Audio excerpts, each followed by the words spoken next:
सत श्री अकाल, तुसीं जुड़े होए हो कैनेडियन 7 दे नाल। मैं हां शीतल ठाकुर।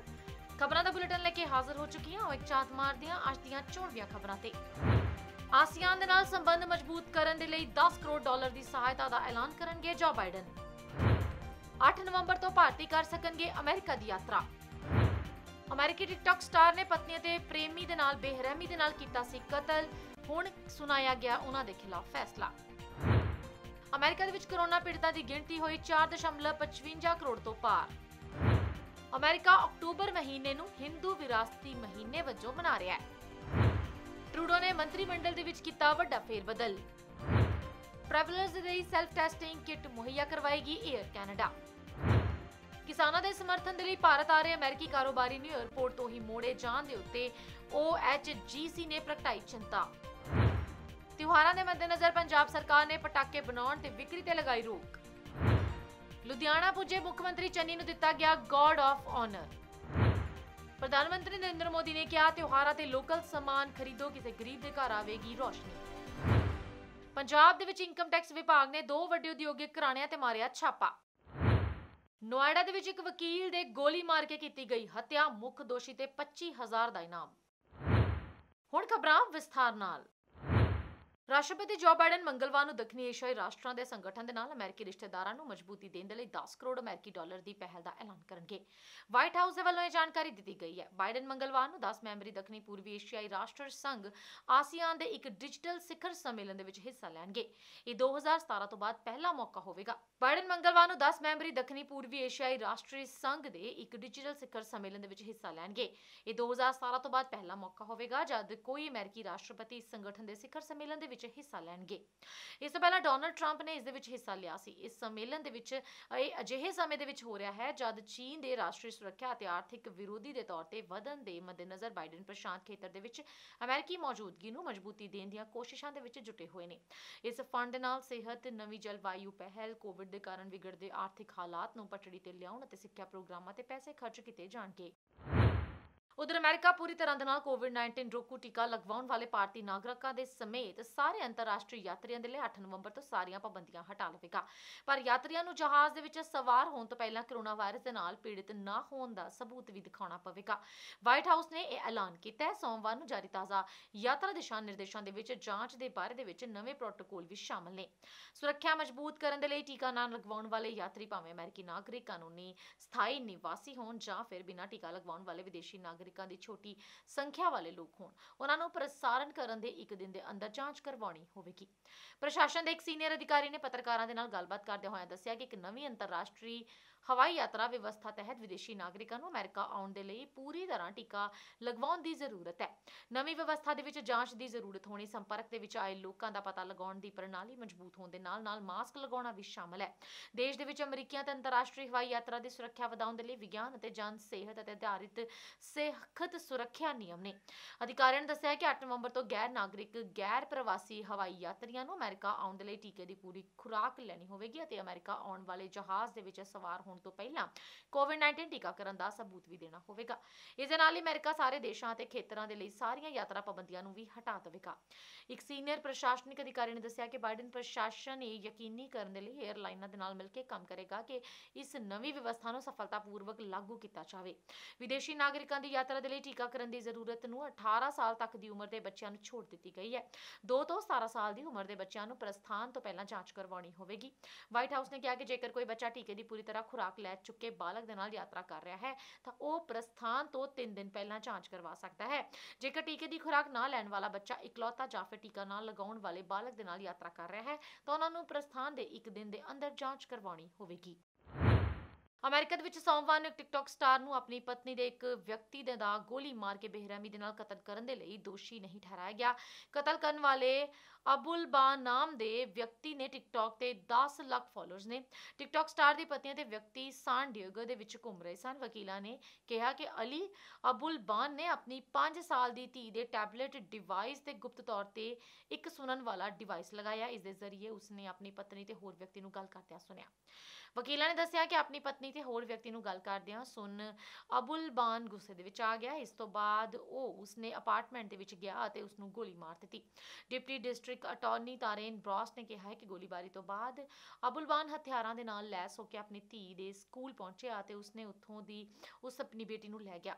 ਇੱਕ ਅਖਬਾਰ ਦੀ ਰਿਪੋਰਟ ਦੇ ਅਨੁਸਾਰ ਅਬੁਲਬਾਨ ਨੂੰ ਲੈ ਕੇ ਇਹਨਾਂ ਜਾਣਕਾਰੀਆਂ ਨੂੰ ਸਾਨ ਡਿਏਗੋ ਕਾਉਂਟੀ ਸੁਪੀਰੀਅਰ ਕੋਰਟ ਦੇ ਸਾਹਮਣੇ ਦਿੱਤਾ ਗਿਆ ਹੈ। ਅਬੁਲਬਾਨ ਨੂੰ ਕਤਲ ਦੇ 2 ਮਾਮਲਿਆਂ ਦੇ ਨਾਲ ਕਤਲਾਂ ਦੇ ਵਿਸ਼ੇਸ਼ ਹਾਲਾਤਾਂ ਦੇ ਆਰੋਪਾਂ ਦੇ ਵਿੱਚ ਦੋਸ਼ੀ ਨਹੀਂ ਮੰਨਿਆ ਗਿਆ। ਉਧਰ ਅਮਰੀਕਾ ਦੇ ਵਿੱਚ ਕਰੋਨਾ ਵਾਇਰਸ ਦੇ ਨਾਲ ਮਹਾਮਾਰੀ ਦੇ ਲਗਾਤਾਰ ਵੱਧ ਰਹੇ ਮਾਮਲਿਆਂ ਦੇ ਕਾਰਨ ਇੱਥੇ ਪੀੜਤ ਲੋਕਾਂ ਦੀ ਗਿਣਤੀ ਇਸ ਵੇਲੇ 4,55,44,939 ਦੇ ਪਾਰ ਹੋ ਚੁੱਕੀ ਹੈ। ਜੌਨ ਹੌਪਕਿੰਸ ਯੂਨੀਵਰਸਿਟੀ ਦੇ ਦੁਆਰਾ ਜਾਰੀ ਅੰਕੜੇ ਦੇ ਮੁਤਾਬਕ ਅਮਰੀਕਾ ਦੇ ਵਿੱਚ ਹੁਣ ਤੱਕ 7,37,316 ਲੋਕਾਂ ਦੀ ਕਰੋਨਾ ਲਾਗ ਦੇ ਨਾਲ ਮੌਤ ਹੋ ਚੁੱਕੀ ਹੈ।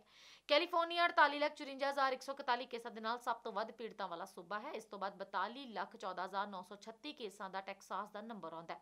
ਫਲੋਰੀਡਾ ਦੇ ਵਿੱਚ 36,78,661 ਮਾਮਲੇ, ਨਿਊਯਾਰਕ ਦੇ ਵਿੱਚ 25,37,823 ਅਤੇ ਇਲੀਨੋਇਸ ਵਿੱਚ 1.6 ਮਿਲੀਅਨ ਤੋਂ ਵੱਧ ਕੇਸ ਨੇ। ਯੂਨੀਵਰਸਿਟੀ ਦੇ ਮੁਤਾਬਕ 10 ਲੱਖ ਤੋਂ ਵੱਧ ਪੀੜਤਾਂ ਵਾਲੇ ਲੋਕ ਹੋਰ ਰਾਜਾਂ ਦੇ ਵਿੱਚ ਜਾਰਜੀਆ, ਪੈਂਸਿਲਵੇਨੀਆ, ਓਹੀਓ, ਉੱਤਰ Carolina, new jersey, Tennessee, Michigan ਅਤੇ ਐਰੀਜ਼ੋਨਾ ਸ਼ਾਮਲ ਨੇ। ਅਮਰੀਕਾ ਦੁਨੀਆ ਭਰ ਦੇ ਵਿੱਚ ਕੋਵਿਡ-19 ਮਹਾਮਾਰੀ ਦੇ ਨਾਲ ਸਭ ਤੋਂ ਵੱਧ ਪ੍ਰਭਾਵਿਤ ਦੇਸ਼ ਬਣਿਆ ਹੋਇਆ ਹੈ। ਉਧਰ ਅਮਰੀਕਾ ਦੇ ਲੋਕ ਅਕਤੂਬਰ ਨੂੰ ਹਿੰਦੂ ਵਿਰਾਸਤੀ ਮਹੀਨੇ ਵਜੋਂ ਮਨਾ ਰਹੇ ਨੇ ਤੇ ਦੇਸ਼ ਦੇ 50 ਤੋਂ 20 ਤੋਂ ਵੱਧ ਰਾਜ ਅਤੇ 40 ਤੋਂ ਵੱਧ ਸ਼ਹਿਰਾਂ ਨੇ ਇਸ ਬਾਰੇ ਐਲਾਨ ਵੀ ਕੀਤਾ ਹੈ। ਭਾਈਚਾਰੇ ਦੇ ਆਗੂਆਂ ਨੇ ਸੋਮਵਾਰ ਨੂੰ ਇਹ ਜਾਣਕਾਰੀ ਦਿੱਤੀ ਹੈ ਕਿ ਦੇਸ਼ ਦੇ ਵਿੱਚ ਹਿੰਦੂ ਸਮੂਹਾਂ ਦੀ ਇਹ ਪਹਿਲ ਕਦਮੀ ਦੇ ਨਾਲ ਚੁਣੇ ਹੋਏ ਨੁਮਾਇੰਦਿਆਂ ਨੇ ਸਵਾਗਤ ਕੀਤਾ ਹੈ ਅਤੇ ਉਹਨਾਂ ਨੇ ਅਮਰੀਕਾ ਦੇ ਵਿੱਚ ਇਸ ਘੱਟ ਗਿਣਤੀ ਭਾਈਚਾਰੇ ਦੇ ਯੋਗਦਾਨ ਨੂੰ ਮਾਨਤਾ ਦੇਣ ਦੇ ਲਈ ਐਲਾਨ ਅਤੇ ਨੋਟੀਫਿਕੇਸ਼ਨ ਵੀ ਜਾਰੀ ਕਰ ਦਿੱਤੇ ਨੇ। ਇੱਕ ਮੀਡੀਆ ਬਿਆਨ ਦੇ ਮੁਤਾਬਕ ਜਿਵੇਂ ਕਿ ਦੁਨੀਆ ਭਰ ਦੇ ਹਿੰਦੂ ਅਕਤੂਬਰ ਦੇ ਨੇੜੇ ਨਵਰਾਤਰੀ, ਦੁਸ਼ਹਿਰਾ, ਦੁਰਗਾ ਪੂਜਾ, ਦੀਵਾਲੀ ਮਨਾਉਂਦੇ ਨੇ, ਇਸ ਦੇ ਲਈ ਅਮਰੀਕਾ ਸਥਿਤ ਕਈ ਹਿੰਦੂ ਸੰਗਠਨਾਂ ਨੇ ਇਸ ਮਹੀਨੇ ਨੂੰ ਹਿੰਦੂ ਵਿਰਾਸਤੀ ਮਹੀਨੇ ਵਜੋਂ ਮਨਾਉਣ ਦਾ ਫੈਸਲਾ ਕੀਤਾ ਹੈ। ਇਸ ਦੇ ਵਿੱਚ ਕਿਹਾ ਗਿਆ ਕਿ ਯੋਗਾ ਤੋਂ ਲੈ ਕੇ ਭੋਜਨ ਤੱਕ, ਤਿਉਹਾਰਾਂ ਤੋਂ ਦਾਨ ਤੱਕ ਦਾ ਫੈਸਲਾ ਕੀਤਾ ਗਿਆ ਅਤੇ ਨਾਚ ਤੋਂ ਸੰਗੀਤ ਤੱਕ, ਅਹਿੰਸਾ ਤੋਂ ਲੈ ਕੇ ਡੂੰਘੇ ਦਰਸ਼ਨ ਤੱਕ ਇਨ੍ਹਾਂ ਹਿੰਦੂ ਤਰੀਕਿਆਂ ਨੇ ਅਮਰੀਕਾ ਦੇ ਵਿੱਚ ਹਰ ਕਿਸੇ ਦੇ ਜੀਵਨ ਨੂੰ ਪ੍ਰਭਾਵਿਤ ਕੀਤਾ ਹੋਇਆ ਹੈ। ਜਿਨ੍ਹਾਂ ਰਾਜਾਂ ਨੇ ਹਿੰਦੂ ਵਿਰਾਸਤੀ ਮਹੀਨੇ ਦੇ ਵਿੱਚ ਨੋਟੀਫਿਕੇਸ਼ਨ ਜਾਰੀ ਕੀਤੇ ਨੇ ਇਹਨਾਂ ਦੇ ਵਿੱਚ Texas, Ohio, New Jersey, Massachusetts, Georgia, Florida, Minnesota, Virginia, Nevada, Mississippi, Delaware, ਉੱਤਰੀ ਕੈਰੋਲੀਨਾ, ਮੈਰੀਲੈਂਡ, ਪੈਂਸਿਲਵੇਨੀਆ ਆਦਿ ਸ਼ਾਮਲ ਨੇ। ਉਧਰ ਕੈਨੇਡਾ ਦੇ ਪ੍ਰਧਾਨ ਮੰਤਰੀ ਜਸਟਿਨ ਟਰੂਡੋ ਦੇ ਵੱਲੋਂ ਆਪਣੇ ਮੰਤਰੀ ਮੰਡਲ ਦੇ ਵਿੱਚ ਵੱਡੇ ਪੱਧਰ ਦੇ ਉੱਤੇ ਫੇਰਬਦਲ ਕੀਤਾ ਗਿਆ। ਉਹਨਾਂ ਦੇ ਵੱਲੋਂ ਰੱਖਿਆ ਮੰਤਰੀ, ਸਿਹਤ ਮੰਤਰੀ, ਵਿਦੇਸ਼ ਮੰਤਰੀ ਤੇ ਵਾਤਾਵਰਣ ਮੰਤਰੀ ਤੱਕ ਨੂੰ ਬਦਲ ਦਿੱਤਾ ਗਿਆ। ਤੀਜੀ ਵਾਰ ਭਾਵੇਂ ਸਰਕਾਰ ਬਣਾਉਣ ਦਾ ਮੌਕਾ ਟਰੂਡੋ ਨੂੰ ਮਿਲਿਆ, ਪਰ ਉਹ ਬਹੁ ਗਿਣਤੀ ਸਰਕਾਰ ਬਣਾਉਣ ਦੇ ਵਿੱਚ ਇੱਕ ਵਾਰੀ ਫਿਰ ਰੁਕ ਗਏ। ਟਰੂਡੋ ਨੇ ਆਪਣੇ 39 ਮੈਂਬਰੀ ਕੈਬਨਿਟ ਦਾ ਖੁਲਾਸਾ ਮੰਗਲਵਾਰ ਨੂੰ ਆਟਵਾ ਦੇ ਵਿੱਚ ਰਿਡਿਊ ਹਾਲ ਦੇ ਵਿੱਚ ਸਹੁੰ ਚੁੱਕ ਸਮਾਰੋਹ ਦੇ ਦੌਰਾਨ ਕੀਤਾ। ਪ੍ਰਧਾਨ ਮੰਤਰੀ ਦੇ ਅਹਿਮ ਮੰਤਰੀਆਂ ਦੇ ਵਿੱਚ ਲਿੰਗਕ ਸਮਾਨਤਾ ਇੱਕ ਵਾਰੀ ਫਿਰ ਨਜ਼ਰ ਆ ਰਹੀ ਹੈ ਅਤੇ ਇਸ ਵਾਰੀ ਜ਼ਿਆਦਾ ਜੋ ਰੀਜਨਲ ਵਿਕਾਸ ਏਜੰਸੀਆਂ ਦੇ ਉੱਤੇ ਦਿੱਤਾ ਗਿਆ। ਇਸ ਵਾਰੀ ਕਈ ਕੈਬਨਿਟ ਭੂਮਿਕਾਵਾਂ ਨੇ, ਜਦਕਿ ਕਈ ਹੋਰਨਾਂ ਅਹੁਦਿਆਂ ਨੂੰ ਨਵੇਂ ਅਤੇ ਵੱਖਰੇ ਤੌਰ ਤੇ ਉੱਤੇ ਸ਼ਾਮਲ ਕਰਕੇ ਕਾਇਮ ਕੀਤਾ ਗਿਆ। ਸਿਰਫ 7 ਮੰਤਰੀਆਂ ਦੇ ਕੋਲ ਹੀ ਪਹਿਲਾਂ ਵਾਲੀਆਂ ਭੂਮਿਕਾਵਾਂ ਰਹਿ ਗਈਆਂ ਨੇ। ਦੇਸ਼ ਦੀ ਕੋਵਿਡ-19 ਵੈਕਸੀਨ ਵੰਡ ਦੀਆਂ ਕੋਸ਼ਿਸ਼ਾਂ ਦੀ ਅਗਵਾਈ ਕਰਨ ਦੇ ਲਈ ਅਨੀਤਾ ਆਨੰਦ ਹਰਜੀਤ ਸੱਜਣ ਦੀ ਥਾਂ ਰੱਖਿਆ ਮੰਤਰੀ ਦਾ ਅਹੁਦਾ ਸਾਂਭਣਗੇ। ਸੱਜਣ ਨੂੰ ਇੰਟਰਨੈਸ਼ਨਲ ਡਿਵੈਲਪਮੈਂਟ ਮੰਤਰੀ ਬਣਾ ਦਿੱਤਾ ਗਿਆ। ਕੈਨੇਡਾ ਦੀ ਨਵੀਂ ਪ੍ਰੋਕਿਊਰਮੈਂਟ ਮੰਤਰੀ ਫਿਲੋਮੇਨਾ ਤਾਂਸੀ ਹੋਵੇਗੀ, ਜਿਨ੍ਹਾਂ ਨੂੰ ਅਹੁਦਾ ਸਾਂਭਦੇ ਸਾਰ ਹੀ ਕੋਵਿਡ-19 ਬੂਸਟਰ ਸ਼ਾਟਸ ਦੇ ਲਈ ਫਾਰਮਾਸਿਊਟੀਕਲ ਕੰਪਨੀਆਂ ਦੇ ਨਾਲ ਕੰਟਰੈਕਟ ਯਕੀਨੀ ਬਣਾਣੇ ਰੱਖਣੇ ਪੈਣਗੇ। ਕਰਾਊਨ ਇੰਡੀਜੀਨੀਅਸ ਰਿਲੇਸ਼ਨਸ ਤੋਂ ਬਦਲ ਦਿੱਤੇ ਗਏ ਨੇ ਅਤੇ ਇਹ ਮੰਤਰਾਲਾ ਹੁਣ ਮਾਰਕ ਮਿਲਰ ਨੂੰ ਦਿੱਤਾ ਗਿਆ ਹੈ। ਜੀਨ ਯਵੇਸ ਡਕਲਜ਼ ਨੂੰ ਨਵਾਂ ਸਿਹਤ ਮੰਤਰੀ ਬਣਾਇਆ ਗਿਆ। ਬੈਨਟ ਉਹਨਾਂ ਦੇ ਨਾਲ ਐਸੋਸੀਏਟ ਮਿਨਿਸਟਰ ਆਫ ਹੈਲਥ ਦੇ ਨਾਲ ਤੇ ਮੈਂਟਲ ਹੈਲਥ ਐਂਡ ਐਡਿਕਸ਼ਨਜ਼ ਮਿਨਿਸਟਰ ਦਾ ਅਹੁਦਾ ਵੀ ਸੰਭੇਗੀ। ਅਹਿਮਦ ਹੁਸੈਨ ਨੂੰ ਹਾਊਸਿੰਗ, ਡਾਇਵਰਸਿਟੀ ਐਂਡ ਇਨਕਲਜ਼ ਮੰਤਰੀ ਬਣਾ ਦਿੱਤਾ ਗਿਆ। ਪਬਲਿਕ ਸੇਫਟੀ ਮੰਤਰਾਲਾ ਵੀ 2 ਹਿੱਸਿਆਂ ਦੇ ਵਿੱਚ ਵੰਡਿਆ ਗਿਆ। ਬਿਲ ਬਲੇਅਰ ਐਮਰਜੈਂਸੀ ਪ੍ਰੀਪੇਅਰਡਨੈਸ ਵਾਲਾ ਪਾਸਾ ਵੇਖਣਗੇ, ਜਦਕਿ ਮਾਰਕੋ ਮੈਡੀਸਨ ਪਬਲਿਕ ਸੇਫਟੀ ਸਾਂਭਣਗੇ। ਇਮੀਗ੍ਰੇਸ਼ਨ, ਰਿਫਿਊਜੀਜ਼ ਐਂਡ ਸਿਟੀਜ਼ਨਸ਼ਿਪ ਮੰਤਰੀ ਦਾ ਅਹੁਦਾ ਮਾਰਕ ਹਾਲੈਂਡ ਹੁਣ ਸਰਕਾਰ ਦੇ ਹਾਊਸ ਲੀਡਰ ਹੋਣਗੇ। ਬਰਦਿਸ਼ ਚੱਗਰ ਤੇ ਸੀਨੀਅਰ ਲਿਬਰਲ ਆਗੂ ਮਾਰਕ ਗਾਰਨੀਓ ਨੂੰ ਕੈਬਨਿਟ ਤੋਂ ਬਾਹਰ ਕਰ ਦਿੱਤਾ ਗਿਆ ਅਤੇ ਹੁਣ ਵਿਦੇਸ਼ ਮੰਤਰਾਲਾ ਮਿਲੇਨੀ ਜੋਲੀ ਦੇਖਣਗੇ। ਜੋਨਾਥ ਵਿਲਕਸਨ ਐਨਵਾਇਰਨਮੈਂਟ ਦੀ ਥਾਂ ਨੈਚੁਰਲ ਰਿਸੋਰਸਿਜ਼ ਮੰਤਰਾਲਾ ਸਾਂਭਣਗੇ ਤੇ ਲੰਬੇ ਸਮੇਂ ਤੋਂ ਐਨਵਾਇਰਨਮੈਂਟਲ ਕਾਰਕੁਨ ਸਟੀਵਨ ਗਿਲਬਰਟ ਕੈਨੇਡਾ ਦੇ ਨਵੇਂ ਐਨਵਾਇਰਨਮੈਂਟਲ ਮੰਤਰੀ ਹੋਣਗੇ। ਇਸ ਤੋਂ ਇਲਾਵਾ ਹੋਰ ਵੀ ਕਈ ਮੰਤਰੀਆਂ ਦੀ ਜਿਹੜੀ ਹੈ ਸੂਚੀ ਬਦਲ ਦਿੱਤੀ ਗਈ ਹੈ। ਉਧਰ ਕੋਵਿਡ-19 ਟੈਸਟਿੰਗ ਦੇ ਲਈ ਕੈਨੇਡਾ ਦੀ ਸਭ ਤੋਂ ਵੱਡੀ 에ਅਰਲਾਈਨ ਦੇ ਵਿੱਚ ਇੱਕ ਨਵਾਂ ਬਦਲ ਪੇਸ਼ ਕੀਤਾ ਗਿਆ। ਅਜਿਹਾ ਸਫ਼ਰ ਦੌਰਾਨ ਕਲੀਨਿਕ ਦੀ ਲੋੜ ਨੂੰ ਖਤਮ ਕਰਨ ਕਰਨ ਦੇ ਲਈ ਕੀਤਾ ਜਾ ਰਿਹਾ ਹੈ। ਸੋਮਵਾਰ ਨੂੰ 에ਅਰਲਾਈਨ ਨੇ ਐਲਾਨ ਕੀਤਾ ਹੈ ਕਿ ਉਹ ਪੋਰਟੇਬਲ ਐਂਟੀਜਨ ਟੈਸਟ ਕਿਟਸ ਤਿਆਰ ਕਰੇਗੀ, ਜਿਸ ਨੂੰ ਦੇਸ਼ ਛੱਡਣ ਸਮੇਂ ਯਾਤਰੀ ਖਰੀਦ ਕੇ ਆਪਣਾ ਕੋਵਿਡ-19 ਟੈਸਟ ਆਪ ਕਰ ਸਕਣਗੇ।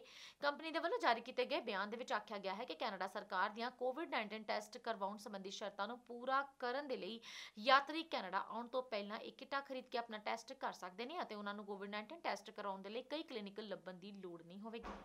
ਇਹ ਟੈਸਟ ਸਵਿਚ ਹੈਲਥ ਵੱਲੋਂ ਟੈਲੀ ਹੈਲਥ ਪ੍ਰੋਫੈਸ਼ਨਲ ਦੀ ਰਿਮੋਟ ਨਿਗਰਾਨੀ ਹੇਠ ਕੀਤੇ ਜਾਣਗੇ ਅਤੇ ਇਹਨਾਂ ਦੀ ਇਲੈਕਟ੍ਰੋਨਿਕ ਰਿਪੋਰਟ ਦੇ ਨਾਲ ਹੀ ਨਾਲ ਯਾਤਰੀ ਨੂੰ ਮਿਲ ਜਾਵੇਗੀ ਅਤੇ ਉਹਨਾਂ ਦੇ ਟਰੈਵਲ ਦੇ ਵਿੱਚ ਕੰਮ ਵੀ ਆਵੇਗੀ।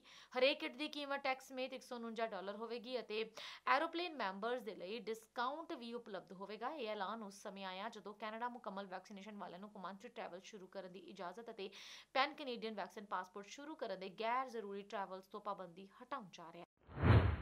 ਉਧਰ ਅਮਰੀਕੀ ਨਾਗਰਿਕ ਤੇ ਕਾਰੋਬਾਰੀ ਦਰਸ਼ਨ ਸਿੰਘ ਧਾਲੀਵਾਲ ਨੂੰ ਸਾਰੇ ਕਾਨੂੰਨੀ ਦਸਤਾਵੇਜ਼ ਹੋਣ ਦੇ ਬਾਵਜੂਦ ਨਵੀਂ ਦਿੱਲੀ ਦੇ 에ਅਰਪੋਰਟ ਤੋਂ ਹੀ ਵਾਪਸ ਮੋੜਨ ਦੇ ਲਈ ਭਾਰਤ ਸਰਕਾਰ ਦੇ ਵੱਲੋਂ ਚੁੱਕੇ ਕਦਮਾਂ ਦੇ ਉੱਤੇ ਓਨਟਾਰੀਓ ਸਿਖਰ ਐਂਡ ਗੁਰਦੁਆਰਾ ਕਾਉਂਸਲ ਨੇ ਚਿੰਤਾ ਪ੍ਰਗਟਾਈ ਹੈ। ਪ੍ਰਾਪਤ ਜਾਣਕਾਰੀ ਦੇ ਅਨੁਸਾਰ ਧਾਲੀਵਾਲ ਨੂੰ ਇਸ ਤਰ੍ਹਾਂ ਰੋਕਣ ਦਾ ਕੋਈ ਕਾਰਨ ਨਹੀਂ ਦੱਸਿਆ ਗਿਆ, ਪਰ ਇਹ ਕਿਆਸ ਸਾਰੀਆਂ ਲਗਾਈਆਂ ਜਾ ਰਹੀਆਂ ਨੇ ਕਿ ਭਾਰਤ ਦੇ ਵਿੱਚ ਕਿਸਾਨਾਂ ਦੇ ਵੱਲੋਂ ਕੀਤੇ ਜਾ ਰਹੇ ਅੰਦੋਲਨ ਦੇ ਵਿੱਚ ਉਹਨਾਂ ਦਾ ਸਮਰਥਨ ਕਰਨ ਤੇ ਉਹਨਾਂ ਦੀ ਪਰਿਵਾਰਕ ਫਾਊਂਡੇਸ਼ਨ ਦੇ ਵੱਲੋਂ ਅੰਦੋਲਨ ਵਾਲੀ ਥਾਂ ਦੇ ਉੱਤੇ ਕਮਿਊਨਿਟੀ ਕਿਚਨ ਚਲਾਏ ਜਾਣ ਦੇ ਸੰਬੰਧ ਦੇ ਵਿੱਚ ਉਹਨਾਂ ਨੂੰ ਰੋਕਿਆ ਗਿਆ। ਜੇ ਧਾਲੀਵਾਲ ਦੇ ਖਿਲਾਫ ਕੋਈ ਮੁਜਰਮਾਨਾ, ਦੇਸ਼ ਵਿਰੋਧੀ ਜਾਂ ਕੋਈ ਹੋਰ ਅਜਿਹਾ ਕੋਈ ਕਾਰਨ ਸਰਕਾਰ ਨੂੰ ਮਿਲਦਾ ਤਾਂ ਉਹਨਾਂ ਕਾਰਨਾਂ ਤੇ ਹੋਰਨਾਂ ਨੂੰ ਵੀ ਜਾਣੂ ਕਰਵਾਇਆ ਜਾਣਾ ਜ਼ਰੂਰੀ ਹੈ, ਨਹੀਂ ਤਾਂ ਕਿਸਾਨਾਂ ਦੇ ਸਮਰਥਨ ਦੇ ਲਈ ਲਏ ਗਏ ਧਾਲੀਵਾਲ ਨੂੰ ਬਿਨਾਂ ਮਤਲਬ ਤੋਂ ਰੋਕਣ ਲਈ OHGC ਦੇ ਵੱਲੋਂ ਸਖਤ ਨਿਖੇਧੀ ਕੀਤੀ ਜਾਂਦੀ ਹੈ। ਇਸ ਤੋਂ ਸਾਫ਼ ਮਤਲਬ ਪਤਾ ਲੱਗਦਾ ਕਿ ਸਰਕਾਰ ਕਿਸਾਨਾਂ ਦੇ ਹੱਕ ਵਿੱਚ ਉੱਠਣ ਵਾਲੀ ਆਵਾਜ਼ ਨੂੰ ਦਬਾਉਣਾ ਚਾਹੁੰਦੀ ਹੈ। OHGC ਦੇ ਚੇਅਰਮੈਨ ਕੁਲਤਾਰ ਸਿੰਘ ਗਿੱਲ ਨੇ ਆਖਿਆ ਕਿ ਅਸੀਂ ਕਿਸਾਨ ਅੰਦੋਲਨ ਦਾ ਹੱਲ ਕੱਢੇ ਜਾਣ ਦੇ ਮਾਮਲੇ ਦੇ ਵਿੱਚ ਸਾਰੇ ਪੱਖ ਖੁੱਲੇ ਰੱਖ ਕੇ ਚੱਲ ਰਹੇ ਹਾਂ, ਹਰ ਕਿਸਮ ਦੀ ਮਦਦ ਦੇ ਲਈ ਤਿਆਰ ਹਾਂ। ਅਸੀਂ ਸੰਯੁਕਤ ਕਿਸਾਨ ਮੋਰਚੇ ਦੀ ਲੀਡਰਸ਼ਿਪ ਦੇ ਨਾਲ ਵੀ ਰਾਬਤਾ ਰੱਖ ਰਹੇ ਹਾਂ ਤੇ ਭਾਰਤ ਸਰਕਾਰ ਦੇ ਨਾਲ ਸਿੱਧਾ ਸੰਪਰਕ ਕਰਨ ਦੀ ਵੀ ਕੋਸ਼ਿਸ਼ ਕਰ ਰਹੇ ਹਾਂ। ਉਹਨਾਂ ਨੇ ਆਖਿਆ ਕਿ ਕੁਝ ਮੀਡੀਆ ਅਦਾਰਿਆਂ ਦੇ ਵੱਲੋਂ OHGC ਨੂੰ ਕਈ ਸ਼ੱਕੀ ਕਿਤਾਬਾਂ ਤੇ ਸੰਸਥਾਵਾਂ ਦੇ ਨਾਲ ਜੋੜ ਕੇ ਪੇਸ਼ ਕਰਨ ਦੇ ਕਾਰਨ ਸਾਡੀਆਂ ਕੋਸ਼ਿਸ਼ਾਂ ਨੂੰ ਊਣਾ ਕਰਕੇ ਵਿਖਾਉਣ ਦੀ ਕੋਸ਼ਿਸ਼ ਕੀਤੀ ਜਾ ਰਹੀ ਹੈ। ਉਧਰ ਪੰਜਾਬ ਸਰਕਾਰ ਦੇ ਵੱਲੋਂ ਤਿਉਹਾਰਾਂ ਦੇ ਮੱਦੇਨਜ਼ਰ ਪਟਾਕੇ ਬਣਾਉਣ ਅਤੇ ਵਿਕਰੀ ਤੇ ਪਾਬੰਦੀ ਲਗਾਈ ਗਈ ਹੈ। ਸਰਕਾਰ ਦੇ ਵੱਲੋਂ ਸਿਰਫ ਗ੍ਰੀਨ ਪਟਾਕਿਆਂ ਦੀ ਵਰਤੋਂ ਕਰਨ ਦੀ ਇਜਾਜ਼ਤ ਦਿੱਤੀ ਗਈ ਹੈ, ਉਹ ਵੀ ਥੋੜੇ ਸਮੇਂ ਦੇ ਲਈ। ਇਹ ਪਾਬੰਦੀ ਪੰਜਾਬ ਸਰਕਾਰ ਦੇ ਵਿਗਿਆਨ, ਟੈਕਨੋਲੋਜੀ, ਵਾਤਾਵਰਣ ਵਿਭਾਗ ਦੇ ਵੱਲੋਂ ਹੁਕਮ ਜਾਰੀ ਕਰਦਿਆਂ ਲਗਾਈ ਗਈ ਹੈ। ਇਹ ਪਾਬੰਦੀ ਦਾ ਇੱਕ ਕਾਰਨ ਕੋਵਿਡ ਮਹਾਮਾਰੀ ਨੂੰ ਮੰਨਿਆ ਜਾ ਰਿਹਾ ਹੈ, ਕਿਉਂਕਿ ਪੂਰਾ ਦੇਸ਼ ਕੋਵਿਡ ਮਹਾਮਾਰੀ ਦੇ ਵਿੱਚੋਂ ਨਿਕਲ ਰਿਹਾ ਹੈ। ਬਜ਼ੁਰਗਾਂ, ਬੱਚਿਆਂ ਅਤੇ ਹੋਰ ਪ੍ਰਮੁੱਖ ਸਾਹ ਦੀਆਂ ਸਮੱਸਿਆਵਾਂ ਨੂੰ ਦੇਖਦੇ ਹੋਏ ਇਹ ਫੈਸਲਾ ਲਿਆ ਗਿਆ। ਇਸ ਦੇ ਨਾਲ ਹੀ ਨਾਲ ਫਲਿੱਪਕਾਰਟ, ਐਮਾਜ਼ਨ ਆਦਿ ਸਮੇਤ ਈ-ਕਾਮਰਸ ਵੈਬਸਾਈਟਾਂ ਨੂੰ ਵੀ ਆਨਲਾਈਨ ਆਰਡਰ ਨਾ ਲੈਣ ਦੇ ਹੁਕਮ ਜਾਰੀ ਕੀਤੇ ਗਏ ਨੇ। ਉਧਰ ਪੰਜਾਬ ਦੇ ਮੁੱਖ ਮੰਤਰੀ ਚਰਨਜੀਤ ਸਿੰਘ ਚੰਨੀ ਕੈਬਨਿਟ ਮੀਟਿੰਗ ਦੇ ਵਿੱਚ ਹਿੱਸਾ ਲੈਣ ਦੇ ਲਈ ਲੁਧਿਆਣਾ ਪਹੁੰਚ ਚੁੱਕੇ। ਇਸ ਮੌਕੇ ਉਹਨਾਂ ਨੂੰ ਲੁਧਿਆਣਾ ਦੀ ਸਰਕਾਰ ਹਾਊਸ ਪੁੱਜਣ ਤੇ ਗਾਰਡ ਆਫ ਆਨਰ ਦਿੱਤਾ ਗਿਆ। ਮੁੱਖ ਮੰਤਰੀ ਬਣਨ ਤੋਂ ਬਾਅਦ ਲੁਧਿਆਣਾ ਦੇ ਵਿੱਚ ਮੁੱਖ ਮੰਤਰੀ ਚਰਨਜੀਤ ਸਿੰਘ ਚੰਨੀ ਦੀ ਇਹ ਪਹਿਲੀ ਫੇਰੀ ਸੀ। ਮੁੱਖ ਮੰਤਰੀ ਚੰਨੀ ਤੋਂ ਇਲਾਵਾ ਕੈਬਨਿਟ ਮੀਟਿੰਗ ਦੇ ਵਿੱਚ ਹਿੱਸਾ ਲੈਣ ਦੇ ਲਈ OP ਸੋਨੀ, ਅਰੁਣਾ ਚੌਧਰੀ, ਬ੍ਰਹਮ ਮਹਿੰਦਰਾ, ਭਾਰਤ ਭੂਸ਼ਣ, ਆਸ਼ੂ ਵਿਜੇਂਦਰ ਸਿੰਗਲਾ, ਮਨਪ੍ਰੀਤ ਬਾਦਲ, ਸੰਗਤ ਸਿੰਘ, ਪ੍ਰਗਟ ਸਿੰਘ ਅਤੇ ਰਾਜ ਕੁਮਾਰ ਵੇਰਕਾ ਵੀ ਪਹੁੰਚੇ ਸਨ। ਉਧਰ ਭਾਰਤ ਦੇ ਪ੍ਰਧਾਨ ਮੰਤਰੀ ਨਰਿੰਦਰ ਮੋਦੀ ਨੇ 100 ਕਰੋੜ ਲੋਕਾਂ ਨੂੰ ਕੋਰੋਨਾ ਰੋਕੂ ਟੀਕੇ ਲੱਗਣ ਦੇ ਲਈ ਵਧਾਈ ਦਿੰਦਿਆਂ ਹੋਇਆਂ ਕਿਹਾ ਕਿ ਵੈਕਸੀਨ ਪ੍ਰੋਗਰਾਮ ਦੀ ਸਫਲਤਾ ਭਾਰਤ ਦੀ ਸਮਰੱਥਾ ਨੂੰ ਦਰਸਾਉਂਦੀ ਹੈ ਅਤੇ ਨਾਲ ਹੀ ਨਾਲ ਸਭ ਦੇ ਯਤਨਾਂ ਦੇ ਮੰਤਰ ਦੀ ਸ਼ਕਤੀ ਨੂੰ ਵੀ ਦਰਸਾਉਂਦੀ ਹੈ। ਐਤਵਾਰ ਸਵੇਰੇ 11 ਵਜੇ ਆਪਣੇ ਮਾਸਿਕ ਰੇਡੀਓ ਪ੍ਰੋਗਰਾਮ ਮਨ ਕੀ ਬਾਤ ਦੇ ਰਾਹੀਂ 82ਵੀਂ ਵਾਰ ਦੇਸ਼ ਵਾਸੀਆਂ ਦੇ ਨਾਲ ਗੱਲਬਾਤ ਕਰਦੇ ਉਹਨਾਂ ਨੇ ਕਿਹਾ ਕਿ ਅਕਤੂਬਰ ਦਾ ਮਹੀਨਾ ਤਿਉਹਾਰਾਂ ਦੇ ਰੰਗਾਂ ਦੇ ਵਿੱਚ ਰੰਗਿਆ ਗਿਆ ਹੈ। ਕੁਝ ਦਿਨ ਬਾਅਦ ਦੀਵਾਲੀ ਤਾਂ ਆ ਰਹੀ ਹੈ, ਪਰ ਨਾਲ ਹੀ ਨਾਲ ਗੋਵਰਧਨ ਪੂਜਾ, ਭਾਈ ਦੂਜ ਅਤੇ ਹੋਰ ਤਿਉਹਾਰ ਵੀ ਆਉਣਗੇ। ਛਠ ਪੂਜਾ ਵੀ ਹੋਵੇਗੀ। ਨਵੰਬਰ ਦੇ ਵਿੱਚ ਸ਼੍ਰੀ ਗੁਰੂ ਨਾਨਕ ਦੇਵ ਜੀ ਦਾ ਪ੍ਰਕਾਸ਼ ਉਤਸਵ ਵੀ ਆ ਰਿਹਾ ਹੈ। ਲੋਕ ਹੁਣ ਤੋਂ ਹੀ ਵੱਖ-ਵੱਖ ਤਰ੍ਹਾਂ ਦੀ ਖਰੀਦਦਾਰੀ ਕਰਨ ਲੱਗ ਪਏ ਨੇ। ਸਭ ਲੋਕਾਂ ਨੂੰ ਇੱਕ ਗੱਲ ਯਾਦ ਰੱਖਣੀ ਚਾਹੀਦੀ ਹੈ ਕਿ ਤਿਉਹਾਰਾਂ ਤੇ ਲੋਕਲ ਉਤਪਾਦ ਖਰੀਦਣੇ ਜਾਣੇ ਚਾਹੀਦੇ ਨੇ। ਕਿਸੇ ਗਰੀਬ ਦੇ ਘਰ ਰੋਸ਼ਨੀ ਆਵੇਗੀ। ਮੋਦੀ ਨੇ ਕਿਹਾ ਕਿ ਸਾਰੇ ਸਿਹਤ ਮੁਲਾਜ਼ਮਾਂ ਨੇ ਆਪਣੇ ਅੰਥਕ ਮਿਹਨਤ ਅਤੇ ਸੰਕਲਪ ਦੇ ਨਾਲ ਇੱਕ ਨਵੀਂ ਮਿਸਾਲ ਪੇਸ਼ ਕੀਤੀ ਹੈ। ਉਹਨਾਂ ਨੇ ਉੱਤਰਾਖੰਡ ਵਿੱਚ ਬਾਗੇਸ਼ਵਰ ਦੀ ਪੂਨਮ ਦੇ ਨਾਲ ਗੱਲਬਾਤ ਕਰਦਿਆਂ ਕਿਹਾ ਕਿ ਸਿਹਤ ਮੁਲਾਜ਼ਮਾਂ ਨੇ ਹਰ ਤਰ੍ਹਾਂ ਦੀ ਚੁਣੌਤੀ ਦਾ ਮੁਕਾਬਲਾ ਕਰਦਿਆਂ ਹੋਇਆਂ ਵੱਧ ਤੋਂ ਵੱਧ ਲੋਕਾਂ ਨੂੰ ਸੁਰੱਖਿਆ ਕਵਚ ਪ੍ਰਦਾਨ ਕੀਤੇ ਨੇ। ਉਹਨਾਂ ਨੇ ਕੋਵਿਡ ਟੀਕਾਕਰਨ ਦੇ ਲਈ 100% ਦੇ ਨਿਸ਼ਾਨਾ ਹਾਸਲ ਕਰਨ ਦੇ ਲਈ ਉੱਤਰਾਖੰਡ ਅਤੇ ਹਿਮਾਚਲ ਪ੍ਰਦੇਸ਼ ਸਰਕਾਰਾਂ ਦੀ ਸ਼ਲਾਘਾ ਵੀ ਕੀਤੀ ਹੈ। ਜੰਮੂ ਕਸ਼ਮੀਰ ਦੇ ਕੁਪਵਾੜਾ ਜ਼ਿਲ੍ਹੇ ਦੀਆਂ ਕਈ ਭੈਣਾਂ ਦੇ ਬਾਰੇ ਜ਼ਿਕਰ ਕਰਦਿਆਂ ਹੋਇਆਂ ਮੋਦੀ ਨੇ ਕਿਹਾ ਕਿ ਮੈਨੂੰ ਪਤਾ ਲੱਗਾ ਹੈ ਕਿ ਇਹ ਭੈਣਾਂ ਕਸ਼ਮੀਰ ਦੇ ਵਿੱਚ ਫੌਜ ਅਤੇ ਸਰਕਾਰੀ ਦਫ਼ਤਰਾਂ ਦੇ ਲਈ ਤਿਰੰਗੇ ਝੰਡਿਆਂ ਦੀ ਸਿਲਾਈ ਕਰਨ ਦਾ ਕੰਮ ਕਰ ਰਹੀਆਂ ਨੇ। ਮੋਦੀ ਨੇ ਕਿਹਾ ਕਿ ਡਰੋਨ ਦੀ ਵਰਤੋਂ ਵੱਖ-ਵੱਖ ਖੇਤਰਾਂ ਦੇ ਵਿੱਚ ਤੇਜ਼ੀ ਦੇ ਨਾਲ ਵੱਧ ਰਹੀ ਹੈ ਤੇ ਸਾਨੂੰ ਇਸ ਤਕਨੀਕ ਦੇ ਵਿੱਚ ਦੇਸ਼ ਨੂੰ ਸਭ ਤੋਂ ਅੱਗੇ ਲਿਜਾਣਾ ਹੈ। ਇਸ ਲਈ ਸਰਕਾਰ ਦੇ ਵੱਲੋਂ ਹਰ ਸੰਭਵ ਕਦਮ ਚੁੱਕੇ ਜਾ ਰਹੇ ਨੇ। ਉਧਰ ਇਨਕਮ ਟੈਕਸ ਵਿਭਾਗ ਨੇ ਪੰਜਾਬ ਦੇ 2 ਵੱਡੇ ਉਦਯੋਗਿਕ ਘਰਾਣਿਆਂ ਦੇ ਸਮੂਹਾਂ ਤੇ ਛਾਪੇਮਾਰੀ ਕੀਤੀ ਹੈ। ਇਸ ਦੌਰਾਨ 150 ਕਰੋੜ ਰੁਪਏ ਦੀ ਬੇਸਹਾਬੀ ਆਮਦਨ ਦਾ ਪਤਾ ਲੱਗਿਆ ਤੇ ਨਾਲ ਹੀ ਨਾਲ 2.25 ਕਰੋੜ ਰੁਪਏ ਦੀ ਬੇਹਿਸਾਬ ਨਗਦ ਰਾਸ਼ੀ ਬਰਾਮਦ ਕੀਤੀ ਗਈ ਹੈ, ਜਦਕਿ 2 ਕਰੋੜ ਰੁਪਏ ਦਾ ਬੇਹਿਸਾਬਾ ਸੋਨਾ ਜ਼ਬਤ ਵੀ ਕੀਤਾ ਗਿਆ। ਤਲਾਸ਼ੀ ਦੇ ਉਦਯੋਗਿਕ ਸਮੂਹ ਦੇ ਮੈਂਬਰਾਂ ਦੇ ਵੱਲੋਂ ਅਚਲ ਜਾਇਦਾਦਾਂ ਦੇ ਵਿੱਚ ਅਣਐਲਾਨੇ ਨਿਵੇਸ਼ ਦਾ ਵੀ ਪਤਾ ਲੱਗਾ ਹੈ। ਇਹ ਸਮੂਹ ਸਾਈਕਲਾਂ ਦਾ ਕਾਰੋਬਾਰ ਕਰਦਾ ਸੀ। ਵਿੱਤ ਮੰਤਰਾਲੇ ਦੇ ਮੁਤਾਬਕ ਪਹਿਲੇ ਸਮੂਹ ਦੇ ਮਾਮਲੇ ਵਿੱਚ ਤਲਾਸ਼ੀ ਦੀ ਕਾਰਵਾਈ 21 ਅਕਤੂਬਰ ਨੂੰ ਸ਼ੁਰੂ ਕੀਤੀ ਗਈ ਸੀ। ਇਹ ਸਮੂਹ ਸਾਈਕਲਾਂ ਦਾ ਕਾਰੋਬਾਰ ਕਰਦਾ ਹੈ। ਸਮੂਹ ਦੀਆਂ ਸੰਸਥਾਵਾਂ ਦੇ ਅੰਤਰ ਫਰਜ਼ੀ ਅੰਤਰ ਸਮੂਹ ਇੰਟਰਾ ਗਰੁੱਪ ਲੈਣ ਦੇਣ ਦਿਖਾ ਕੇ ਇਹ ਸਮੂਹ ਆਮਦਨ ਲੁਕਾਉਣ ਦੇ ਵਿੱਚ ਸ਼ਾਮਲ ਪਾਏ ਗਏ ਨੇ। ਇਹ ਸਮੂਹ ਵਿਕਾਰੀ ਦੇ ਇੱਕ ਵੱਡੇ ਹਿੱਸੇ ਨੂੰ ਨਕਦੀ ਦੇ ਰੂਪ ਦੇ ਵਿੱਚ ਪ੍ਰਾਪਤ ਕਰਨ ਤੇ ਇਸ ਤਰ੍ਹਾਂ ਕਾਰੋਬਾਰ ਨੂੰ ਘੱਟ ਦਿਖਾਉਣ ਦੇ ਵਿੱਚ ਸ਼ਾਮਲ ਵੀ ਪਾਏ ਗਏ ਨੇ।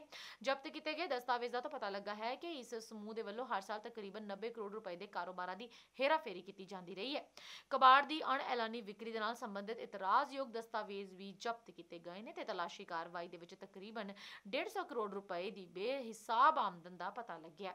ਇਸ ਕਾਰਵਾਈ ਦੇ ਵਿੱਚ ਇਸ ਸਮੂਹ ਦੇ ਵਿੱਚ 2.25 ਕਰੋੜ ਰੁਪਏ ਦੇ ਬੇਹਿਸਾਬ ਨਗਦ ਰਾਸ਼ੀ ਬਰਾਮਦ ਹੋਈ ਹੈ ਤੇ 2 ਕਰੋੜ ਰੁਪਏ ਦਾ ਬੇਹਿਸਾਬਾ ਸੋਨਾ ਵੀ ਜ਼ਬਤ ਕੀਤਾ ਗਿਆ। ਦੂਸਰਾ ਗਰੁੱਪ ਜਲੰਧਰ ਦਾ ਹੈ, ਜਿਹਦੇ ਵਿੱਚ ਵਿਦਿਆਰਥੀਆਂ ਦੇ ਇਮੀਗ੍ਰੇਸ਼ਨ ਤੇ ਸਟੱਡੀ ਵੀਜ਼ੇ ਸੰਬੰਧੀ ਸੇਵਾਵਾਂ ਪ੍ਰਦਾਨ ਕਰਦਾ ਸੀ। ਇਸ ਸਮੂਹ ਦੀ ਤਲਾਸ਼ੀ 18 ਅਕਤੂਬਰ ਨੂੰ ਸ਼ੁਰੂ ਹੋ ਚੁੱਕੀ ਸੀ। ਤਲਾਸ਼ੀ ਕਾਰਵਾਈ ਦੇ ਵਿੱਚ ਪਤਾ ਲੱਗਾ ਕਿ ਇਹ ਸਮੂਹ ਪ੍ਰਤੀ ਵਿਦਿਆਰਥੀ 10 ਲੱਖ ਰੁਪਏ ਤੋਂ 15 ਲੱਖ ਰੁਪਏ ਦਾ ਪੈਕੇਜ ਲੈਂਦਾ ਸੀ, ਜੋ ਕਿ ਉਸ ਦੇਸ਼ ਤੇ ਨਿਰਭਰ ਕਰਦਾ ਹੈ ਜਿੱਥੇ ਵਿਦਿਆਰਥੀ ਸਿੱਖਿਆ ਪ੍ਰਾਪਤ ਕਰਨਾ ਚਾਹੁੰਦੇ ਨੇ। ਇਸ ਸਮੂਹ ਦੀਆਂ ਪ੍ਰਾਪਤੀਆਂ ਪਿਛਲੇ 5 ਸਾਲਾਂ ਦੇ ਵਿੱਚ ਕੁੱਲ ਮਿਲਾ ਕੇ 200 ਕਰੋੜ ਰੁਪਏ ਤੋਂ ਵੀ ਵੱਧ ਨਕਦੀ ਦੇ ਵਿੱਚ ਨੇ। ਤਲਾਸ਼ੀ ਦੇ ਵਿੱਚ ਇਹ ਵੀ ਪਾਇਆ ਗਿਆ ਕਿ ਕਰਮਚਾਰੀਆਂ ਦੇ ਬੈਂਕ ਖਾਤਿਆਂ ਦੀ ਵਰਤੋਂ ਰੁਪਏ ਮੰਗਾਉਣ ਦੇ ਲਈ ਕੀਤੀ ਗਈ ਸੀ, ਜਿਸ ਤੋਂ ਬਾਅਦ ਨਕਦ ਦੇ ਵਿੱਚ ਵਾਪਸ ਲੈ ਲਏ ਗਏ। ਅਜਿਹੀਆਂ ਪ੍ਰਾਪਤੀਆਂ ਤੋਂ ਕਮਾਏ ਲਾਭ ਦਾ ਕਦੀ ਵੀ ਦਾਖਲ ਇਨਕਮ ਰਿਟਰਨ ਵਿੱਚ ਖੁਲਾਸਾ ਨਹੀਂ ਕੀਤਾ ਗਿਆ। ਸਮੂਹ ਦੇ ਮੈਂਬਰਾਂ ਦੇ ਵੱਲੋਂ ਸਿਰਫ ਵਿਦੇਸ਼ੀ ਯੂਨੀਵਰਸਿਟੀਆਂ ਤੋਂ ਪ੍ਰਾਪਤ ਕਮਿਸ਼ਨ ਨੂੰ ਟੈਕਸ ਰਿਟਰਨ ਦੇ ਵਿੱਚ ਪ੍ਰਾਪਤੀਆਂ ਦੇ ਰੂਪ ਦੇ ਵਿੱਚ ਦਿਖਾਇਆ ਗਿਆ। ਉਧਰ ਨੋਇਡਾ ਦੇ ਇਲਾਹਾਬਾਦ ਪਿੰਡ ਦੇ ਵਿੱਚ ਇੱਕ ਵਕੀਲ ਦੀ ਗੋਲੀ ਮਾਰ ਕੇ ਹੱਤਿਆ ਕੀਤੇ ਜਾਣ ਦੇ ਸਿਲਸਿਲੇ ਦੇ ਵਿੱਚ ਪੁਲਿਸ ਨੇ ਉਸਦੇ ਚਚੇਰੇ ਭਰਾ ਤੇ ਮੁੱਖ ਦੋਸ਼ੀ ਸੰਦੀਪ ਦੀ ਗ੍ਰਿਫਤਾਰੀ ਤੇ 25000 ਰੁਪਏ ਦਾ ਇਨਾਮ ਰੱਖਿਆ। Police deputy commissioner Harish Chander ਨੇ ਮੰਗਲਵਾਰ ਨੂੰ ਦੱਸਿਆ ਕਿ ਥਾਣਾ ਫੇਸ 2 ਖੇਤਰ ਦੇ ਇਲਾਹਾਬਾਦ ਪਿੰਡ ਦੇ ਵਿੱਚ ਰਹਿਣ ਵਾਲੇ ਵਕੀਲ ਨਿਸ਼ਾਂਤ ਪਿਲਵਾਨ, ਜੋ ਕਿ 28 ਸਾਲਾਂ ਦੇ ਸਨ, ਉਹਨਾਂ ਨੂੰ ਸੋਮਵਾਰ ਦੀ ਰਾਤ ਉਹਨਾਂ ਦੇ ਘਰ ਦੇ ਵਿੱਚ ਗੋਲੀ ਮਾਰ ਦਿੱਤੀ ਗਈ। ਗੰਭੀਰ ਸਥਿਤੀ ਦੇ ਵਿੱਚ ਨਿਸ਼ਾਂਤ ਨੂੰ ਇਲਾਜ ਦੇ ਲਈ ਹਸਪਤਾਲ ਦਾਖਲ ਕਰਵਾਇਆ ਗਿਆ, ਜਿੱਥੇ ਡਾਕਟਰਾਂ ਨੇ ਉਹਨਾਂ ਨੂੰ ਮ੍ਰਿਤਕ ਐਲਾਨ ਕਰ ਦਿੱਤਾ। ਡੀਸੀਪੀ ਨੇ ਦੱਸਿਆ ਹੈ ਕਿ ਇਸ ਮਾਮਲੇ ਦੇ ਵਿੱਚ ਮ੍ਰਿਤਕ ਦੇ ਪਰਿਵਾਰ ਪ੍ਰੇਮ ਸਿੰਘ ਨੇ ਅਣਪਛਾਤੇ ਲੋਕਾਂ ਨੂੰ ਨਾਮਜ਼ਦ ਕਰਦੇ ਹੋਇਆ ਥਾਣਾ ਫੇਸ 2 ਦੇ ਵਿੱਚ ਮਾਮਲਾ ਦਰਜ ਕਰਵਾਇਆ ਹੈ। ਉਹਨਾਂ ਨੇ ਦੱਸਿਆ ਕਿ ਮਾਮਲੇ ਦੇ ਖੁਲਾਸੇ ਦੇ ਲਈ ਪੁਲਿਸ ਦੀ 4 ਟੀਮ ਬਣਾਈ ਗਈ ਹੈ। ਉਹਨਾਂ ਨੇ ਵੀ ਦੱਸਿਆ ਕਿ ਜਾਂਚ ਦੌਰਾਨ ਪੁਲਿਸ ਨੂੰ ਪਤਾ ਲੱਗਾ ਹੈ ਕਿ ਨਿਸ਼ਾਂਤ ਦਾ ਕੁਝ ਲੋਕਾਂ ਦੇ ਨਾਲ ਜ਼ਮੀਨ ਨੂੰ ਲੈ ਕੇ ਵਿਵਾਦ ਸੀ। ਅਧਿਕਾਰੀ ਨੇ ਵੀ ਦੱਸਿਆ ਕਿ ਜਾਂਚ ਦੌਰਾਨ ਪੁਲਿਸ ਨੂੰ ਪਤਾ ਲੱਗਾ ਹੈ ਕਿ ਮ੍ਰਿਤਕ ਦੇ ਚਚੇਰੇ ਭਰਾ ਸੰਦੀਪ ਨੇ ਇਸ ਵਾਰਦਾਤ ਨੂੰ ਅੰਜਾਮ ਦਿੱਤਾ ਹੈ। ਉਹਨਾਂ ਨੇ ਦੱਸਿਆ ਕਿ ਉਹਨਾਂ ਦੀ ਗ੍ਰਿਫਤਾਰੀ ਤੇ 25000 ਰੁਪਏ ਦਾ ਇਨਾਮ ਵੀ ਰੱਖਿਆ ਗਿਆ। ਉਧਰ ਕੇਂਦਰ ਸਰਕਾਰ ਨੇ ਅਜਾਇਬ ਘਰ ਤੇ ਸੱਭਿਆਚਾਰਕ ਖੇਤਰ ਵਿਕਾਸ ਦੇ ਮੁੱਖ ਕਾਰਜਕਾਰੀ ਅਧਿਕਾਰੀ CEO ਰਾਘਵਿੰਦਰ ਸਿੰਘ ਦਾ ਅਸਤੀਫਾ ਮਨਜ਼ੂਰ ਕਰ ਲਿਆ। ਕਰਮਚਾਰੀ ਮੰਤਰਾਲੇ ਦੇ ਵੱਲੋਂ ਮੰਗਲਵਾਰ ਨੂੰ ਜਾਰੀ ਇੱਕ ਹੁਕਮ ਦੇ ਵਿੱਚ ਇਹ ਜਾਣਕਾਰੀ ਦਿੱਤੀ ਗਈ ਹੈ। ਹੁਕਮ ਦੇ ਵਿੱਚ ਕਿਹਾ ਗਿਆ ਕਿ ਸਿੰਘ ਦਾ ਅਸਤੀਫਾ 8 ਅਕਤੂਬਰ 2021 ਵੱਲੋਂ ਮਨਜ਼ੂਰ ਕੀਤਾ ਗਿਆ। ਸਿੰਘ ਪੱਛਮੀ ਬੰਗਾਲ ਕਾਡਰ ਦੇ 1983 ਬੈਚ ਦੇ ਸੇਵਾ ਮੁਕਤ IAS ਅਧਿਕਾਰੀ ਨੇ ਅਤੇ ਉਹਨਾਂ ਨੂੰ ਸਤੰਬਰ 2019 ਦੇ ਵਿੱਚ DMC ਦਾ 3 ਸਾਲ ਦੇ ਲਈ CEO ਬਣਾਇਆ ਗਿਆ ਸੀ। ਇਸ ਦੇ ਨਾਲ ਹੀ ਖਬਰਾਂ ਦੇ ਇਸ ਬੁਲੇਟਿਨ ਦੇ ਵਿੱਚ ਅੱਜ ਫਿਲਹਾਲ ਇੰਨਾ ਹੀ। ਆਪਣੀ ਦੋਸਤ ਸ਼ੀਤਲ ਨੂੰ ਦਿਓ ਇਜਾਜ਼ਤ ਤੇ ਤੁਸੀਂ ਜੁੜੇ ਰਹੋ ਕੈਨੇਡੀਅਨ ਸਾਥ ਦੇ ਨਾਲ।